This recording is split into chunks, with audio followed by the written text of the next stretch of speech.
Geliefdes, goeiemôre.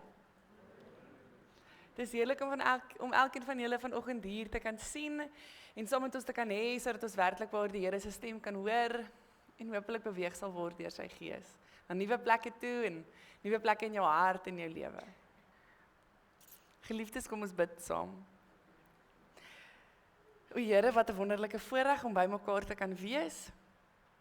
Here, dankie dat ons kan sing, dankie dat ons U kan loof. Here, dankie dat ons by U voete kan kom sit om geleer te word. Here, dankie dat ons deel kan wees van eeuwelange tradisie om by mekaar te kan kom in U naam.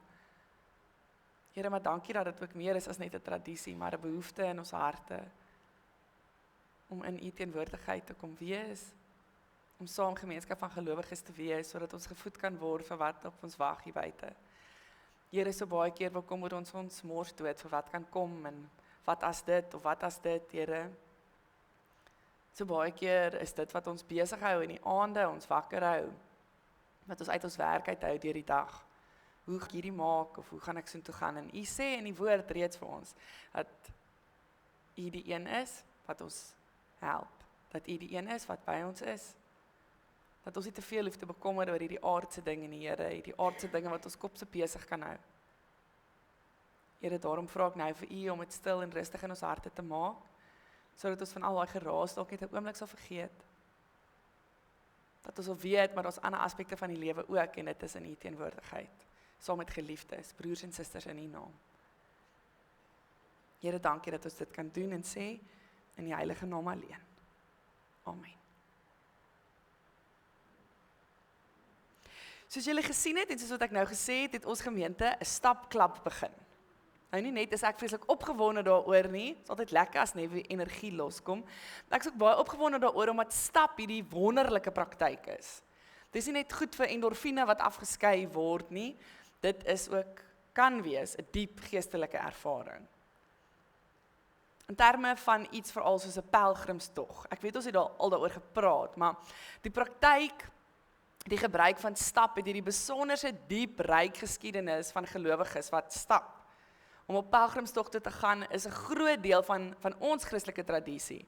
Iets waarvan ek nie altyd so bewus was nie. Om 'n sak te pak en te vertrek, soms heeltemal alleen, is 'n gebruik wat al oor eeue strek. Deur allerlei mense, diep waarde tot mense en tot die samelewing voeg. Dis meestal omdat mense staptogte aanpak as hulle deur moeilike omstandighede gaan. Of as hulle met diep vrae worstel, iets regtig groot in hulle lewe gebeur het. En dan besluit hulle, maar ek wil iets hiermee doen. Ek wil iets hieraan doen. Baie keer gaan mense op 'n groot staptog, pelgrimstog, soos die Camino de Santiago, waar diep groot ontdekkings plaasvind.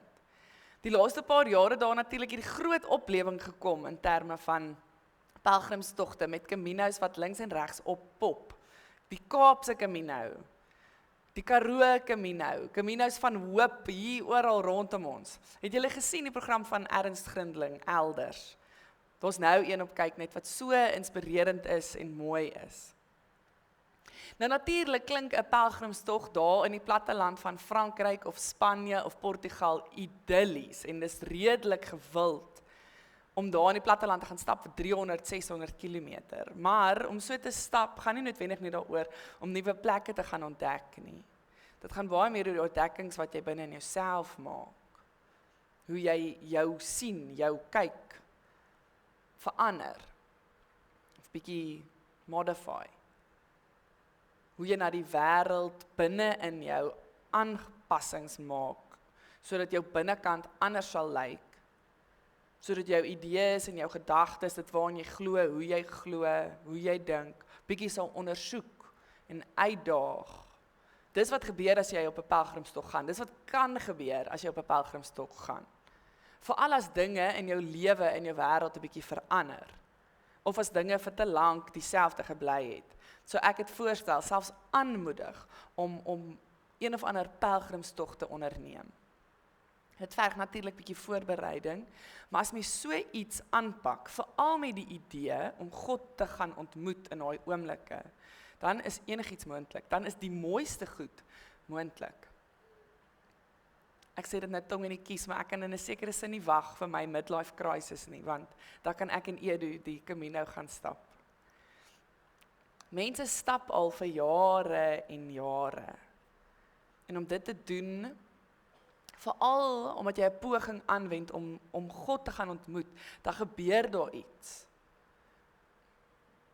Want baie keer gebeur dit dat die Here se teenwoordigheid ons in ons gewone lewe eenvoudig ontglip.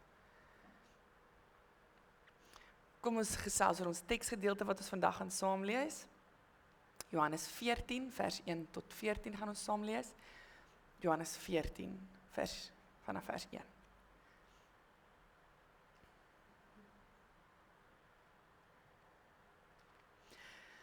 Laat julle harte nie ontsteld wees nie. Glo in God. Glo ook in my.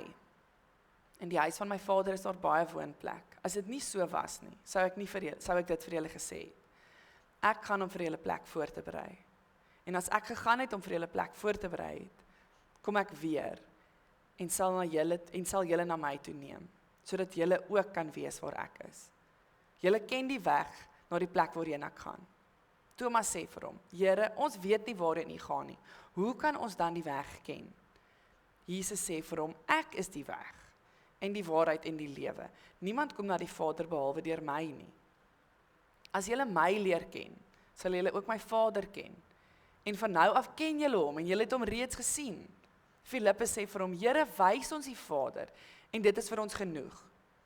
Jesus sê, ek is al so lank tyd by julle en julle het my nie leer ken nie, Filippus.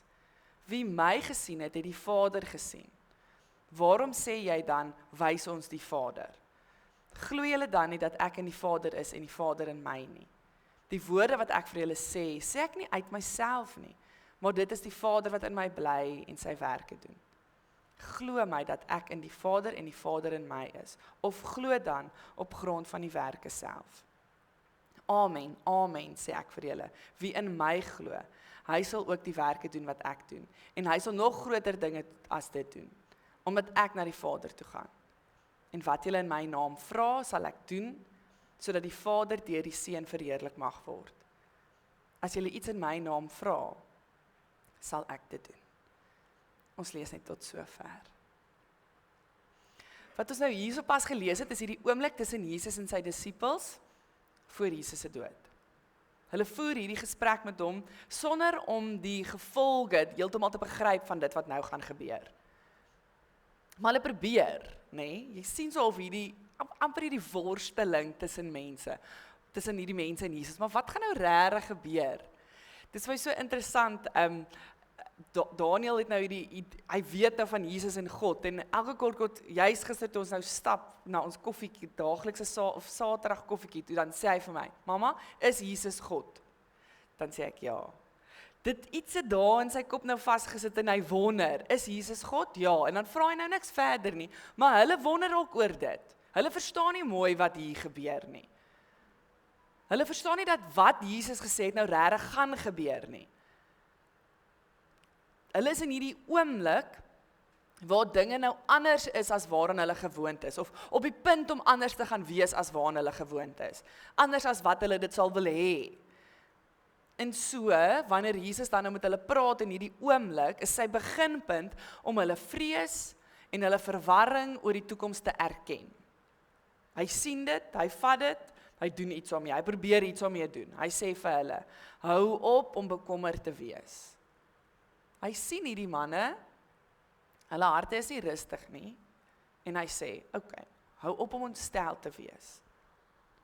Die ding is, wanneer hierdie mans voor Jesus staan, selfs na alles wat gaan gebeur het, selfs na alles wat hulle saam met Jesus deurgemaak het, kan hulle steeds nie heeltemal die kloutjie by die oor bring nie.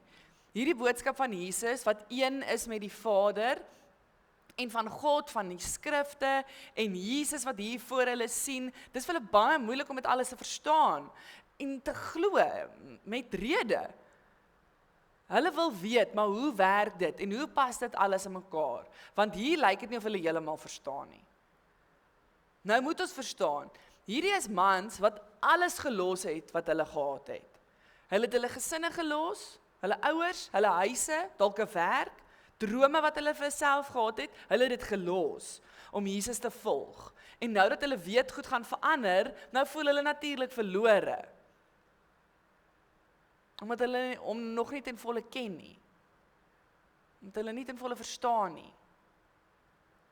Hoe sal hulle aangaan as hulle alleen agtergelaat word? Hoe sal hulle 'n nuwe normaal kan hanteer? En alhoewel hulle dit nog nie ten volle begryp nie, moet hulle weet hoe hulle die toekoms kan ingaan. Want hulle weet die toekoms gaan soveel anders wees as wat dit nou is, en anders as wat hulle dit wil hê. Nou vandag natuurlik soek baie mense na dieselfde tipe ding. Baie van ons soek antwoorde, ons soek betekenis in hierdie lewe, in die omstandighede wat ons nou het.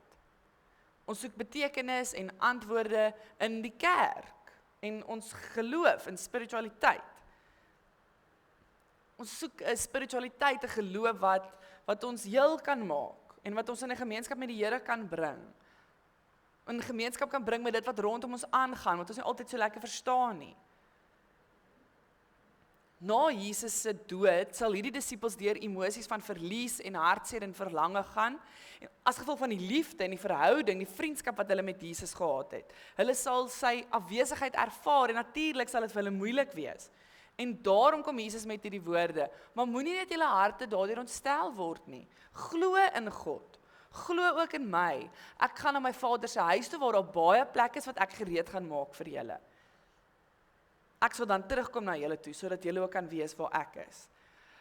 Hoor dit hierdie sagtheid, hierdie pastorale hart waarmee die Here met hulle praat, hierdie omgee, amper vriendelikheid van Jesus wat sê, maar hoor nou, hoe gaan die toekoms wees? Ek weet julle is bekommer daaroor, hoor hoe ek vir julle 'n toekoms gaan skep. Dit is amper asof hy hulle in hierdie omhelsing wil indruk en sê, okay, maar hier is die versekering wat julle dan nou so graag wat julle so graag nodig het en wil hê vir die toekoms. Julle wat nie weet hoe om in die toekoms in te gaan nie. Hulle weet hulle het Jesus nodig, hulle het God nodig, en as Jesus weggaan, hoe gaan hulle vir God sien? Hulle wil hom net sien, dit sal genoeg wees vir hulle. Dis wat hulle nodig het. En dan, as Jesus nou so hier met hulle probeer praat, dan sê hy vir hulle, maar julle het al vir God gesien. Julle sien my. Julle het nog heel tyd vir God gesien, want ek is hier by julle. En nou kom ons by 'n punt waar ek graag wil hê ons moet stop. Want lank gelede, toe mense met 'n geloof geleef het, voordat die woord vlees geword het, het mense altyd na God loop en soek op een of ander manier. Ons het ook al hieroor gepraat.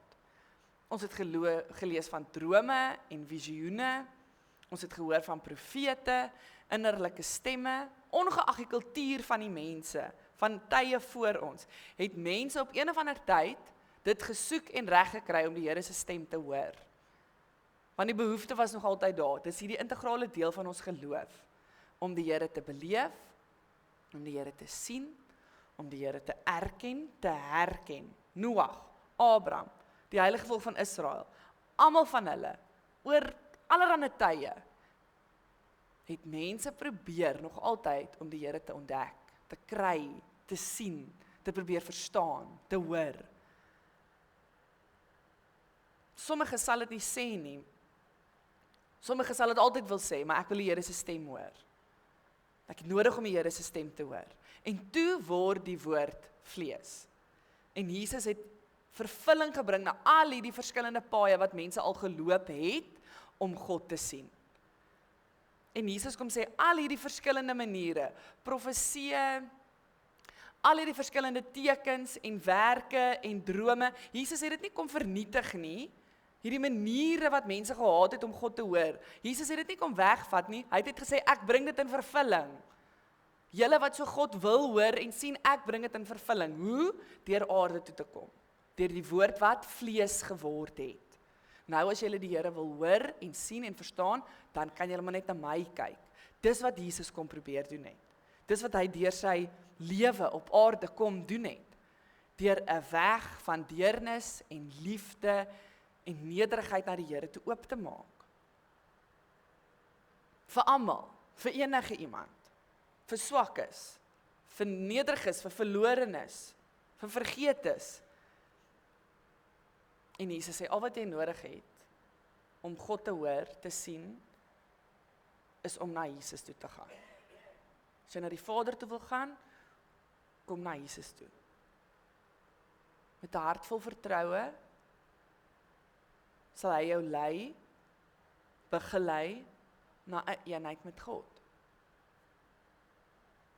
Nou vandag, in ons besige, raserige, musiek in die agtergrond lewe, ons wat nodig het om deur allerlei veranderings te gaan, ons wat nog steeds in hierdie tyd en eeu God se teenwoordigheid wil hoor en ontdek, ons wat allerlei goed wil begin doen om die Here te sien en te hoor, om beter gelowiges te wees, om beter Christene te wees.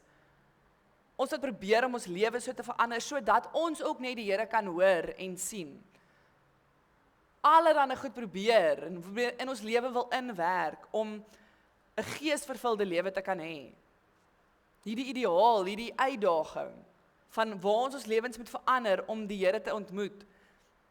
In hierdie tyd, met al hierdie goed wat ons wil doen, het ek die mooiste aanhaling gelees van 'n vrou, Paula de Aci, en sy het haar man en 1-jarige seentjie verloor in 'n ongeluk, en toe het sy hierdie geskryf. Toe sê sy, God kom na ons toe, vermom in ons eie lewe. Vermom as ons eie lewe. God kom na ons toe, as ons eie lewe. Nou vir baie gelowiges kan dit dalk heeltemal vervelig klink, of selfs na 'n bietjie van 'n teleurstelling klink. Want ons wil ons eintlik hê die Here moet ons na 'n ander plek toe neem. Die Here moet juis kom en ons lewens beter maak, ons na 'n beter plek toe vat. Want daar sal ek mos nou meer bewus wees van hom. As hy net al hierdie agtergrondmusiek kan vervang, as hy al die geraas kan wegvat, al die lelik, sleg en swaar wat tussen my en hom staan, as hy dit kan wegvat, dan sal ek hom duidelik hoor. Dan sal ek hom sien. Dan sal ek hom verstaan. Maar dis nie noodwendig hoe dit hoef te werk nie. Ek lees iemand skryf, die lewe gaan nie daaroor dat ons hierdie super geestelike wesens hoef te word nie. Dit gaan nie daaroor dat ons hierdie super gelowiges hoef te word nie. Ons is reeds gelowiges, geestelikes, dis in ons DNA. God met ons, in ons. Ons is geestelike wesens. As mens egter na die radio luister of die koerant lees, is die ding waarmee ons sukkel om mens te wees. Ons sukkel regtig om mense te wees. Die Bybel is vol van tekste, propvol tekste, wat so basies is, wat so op die man af is, wat ons toerus om beter mense te wees. 'n Goeie mens te wees. Wat die basiese sal regkry. Wat die basiese sal begryp en doen, want heilig is ons reeds. Wat ons weet, en dit het ons nou weer in ons teks gelees vandag, is dat ons kan seker wees van die feit dat Jesus in alles saam met ons is, die hele pad van ons lewe. Saam kan ons in die normaal, in die alledaagse van ons lewe, iets groter beleef. En dis nog iets waar ons al gepraat het, en nog baie gaan praat, om God juis in die hier, in die nou, in die alledaagse te beleef, te ontmoet, te gaan ontdek. Baie keer wil ons die Here gaan soek op ander plekke, as ek maar net daar kan wees, as hierdie goed maar net weg kan val, dan sal ek die Here hoor en sien, en sekerlik 'n beter gelowige kan wees. Maar geliefdes, ek weet in my hart van harte, wanneer ons dit reg kry, om in 'n normale, gewone dag, die Here in ons normale lewe te gaan soek, geliefdes, dan sal ons hom kry. Dan sal ons iets van sy heiligheid kry. Ons hoef nie net Sondag hier in die kerk te kom sit, om iets van die Here te beleef, om iets heiligs te ervaar nie. Nee, ons kan dit in die normale van ons lewe ook ervaar. Ek lees iets so mooi, 'n sentrale deurbraak in die Bybelse openbaring, is dat God in die gewone, die tasbare, die daaglikse, in die nou geopenbaar word, en selfs deur bose en sondige geopenbaar kan word. Dit is heel anders as wat ons dalk kan dink of aanneem, dat God ons net die suiwer, geestelike, regte idee of ideale iets bied. Nee, Jesus het godsdiens op sy kop kom swaai, sodat ons getransformeer kan word, sodat ons in die hier en die nou, die moeilik en die seer, die Here kan ontdek en sien. En dis hier waar die uitnodiging vir ons lê, om in jou eie lewe, net soos wat dit nou is, die Here raak te sien. Om kerk te hê in jou tuin, in jou kombuis, aan jou tafel, maar ook hier. As ons dit kan regkry, sal ons lewens soveel ryker wees.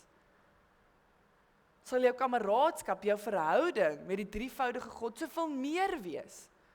Wanneer ons onsself daarop instel om God op meer plekke as net hier te kan ontdek, dan sal ons soveel meer geleenthede vind om die Here te loof en te vind en te ontdek. Psalm 118 sê, dit is die dag wat die Here gemaak het. Laat ons juig en in hom verheug. Hierdie dag, hierdie oomblik is die dag wat hy gemaak het. Hier kan ons hom loof. Hier kan ons in hom verheug. Ek wil afsluit met 'n verskriklike mooi ding wat ek raak gelees het. Sê nou maar, jy kon die lewende Here ontmoet deur jou lewe.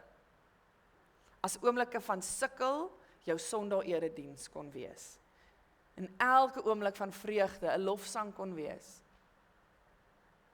Sê nou maar, jy kon jou geloof beoefen in gewone oomblikke van jou daaglikse lewe, as die huis, die winkel of kantoor jou kerk kon wees, as die sterrehemel jou kathedraal kon wees.